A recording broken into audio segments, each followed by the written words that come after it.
નમસ્કાર દોસ્તો હાઈકોર્ટમાં જે છે એ ત્રણ મહત્વની અપડેટ આપણે જોઈએ છે. એક તો બેલિફ જે છે એની મુખ્ય પરીક્ષા માટે શોર્ટલિસ્ટ થયેલા ઉમેદવારો, એક ડ્રાઈવરની સ્કિલ ટેસ્ટ માટે શોર્ટલિસ્ટ થયેલા ઉમેદવારો અને એક જે છે કોર્ટ અટેન્ડન્ટની પરીક્ષા માટે ડાયરેક્ટ ડોક્યુમેન્ટ વેરિફિકેશનનું લિસ્ટ આવ્યું છે. આવા સમયે જો આપણે હાઈકોર્ટ બેલિફની મુખ્ય પરીક્ષા માટે તમે જ્યારે ક્વોલિફાઈ થયા હોય, આવા 19,000 ઉમેદવારોના મગજમાં એક મૂંઝવણ છે, સર પરીક્ષા મુખ્ય જે છે એમાં શું પૂછાશે? દોસ્તો, જે નેશનલ ટેસ્ટિંગ એજન્સી છે એમના દ્વારા જે સૂચિત સિલેબસ આપવામાં આવ્યો છે, હજી તો ડિટેલમાં સિલેબસ આવશે, પણ એ અત્યારે આપણે ઓબ્ઝર્વ કરી શકીએ તો એક તો દોસ્તો મેથ્સ રીઝનિંગના ક્વેશ્ચન હશે, એક જીકે હશે, એક સ્પોર્ટ હશે, એક કરંટ હશે અને એક લેંગ્વેજ હશે. આવા ક્વેશ્ચન જે છે અત્યારથી જ તમારે પોર્શન કરી લેવાના થાય, જેથી કરીને ડિટેલ સિલેબસ આવે ત્યારે તમે સારી રીતે એમાં પ્રભુત્વ મેળવી શકો.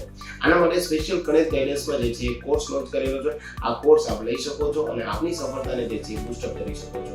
આપની સફળતા આવી છે આપના દ્વાર સુધી. થેન્ક યુ વેરી મચ દોસ્તો.